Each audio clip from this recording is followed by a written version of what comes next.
Welcome back, problem solvers. Today we're talking about number patterns, or numeric patterns is another word for it. My name is Oosthuizen, John East, as you know.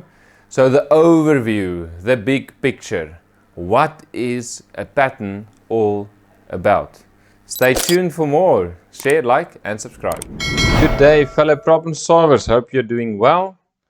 So let's have a look at this brand new chapter, numeric patterns. What an exciting one. It's a nice and easy one. Just do your part and it will remain easy. So, first of all, what is a numeric pattern? So this is where we're at now. A sequence of numbers that follows a particular pattern. So if there's one term that follows on another in a specific pattern that you can recognize all the way through, it will qualify as a numeric sequence. Now we do get different types of numeric sequences, and that's where this overview comes into play. The first one is a constant difference. The moment you identify a constant difference, you've got a very specific type of pattern, and we call that a linear sequence. Okay, so a constant difference is when you either add or subtract the same number between two consecutive terms. And the moment you identify that, this is what you need to identify, then you know it's a linear sequence. And it's clear from its definition, a row of patterns with a constant difference between consecutive terms. Secondly, we will look at a constant ratio. Now this is if you are multiplying one term with a certain number and it gives you the next term and that sequence continues, then it has a constant ratio. So I know we're referring here to multiply or divide, but we will stick to multiplication in our application because that will make more sense.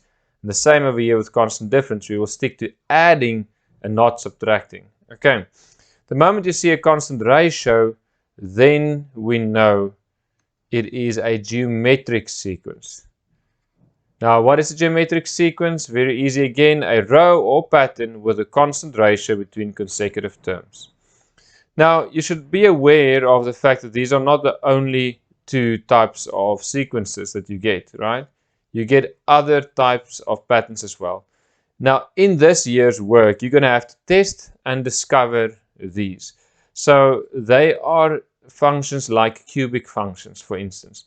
Now, just a quick overview. Again, constant difference is something like a 3, 5, 7, 9, etc. Can you see you have to add 2 every time? Now, geometric sequence, if you started with, let's say, 3, then let's say 6, then 12, then 24. So what's taking place here? We are multiplying with 2 to get the next term. A cubic function, for instance, is the moment you take whatever the number is and you say to the power of 3. So this will be an 8 because 2 to the power of 3. This will be a 27. This will be a 64, etc. Or even a square function. 1, 4, 9, 16, etc. So this is a quick overview, constant difference, constant ratio, or another pattern. So that's how you test and that's how you know which road to follow. Stay tuned for more.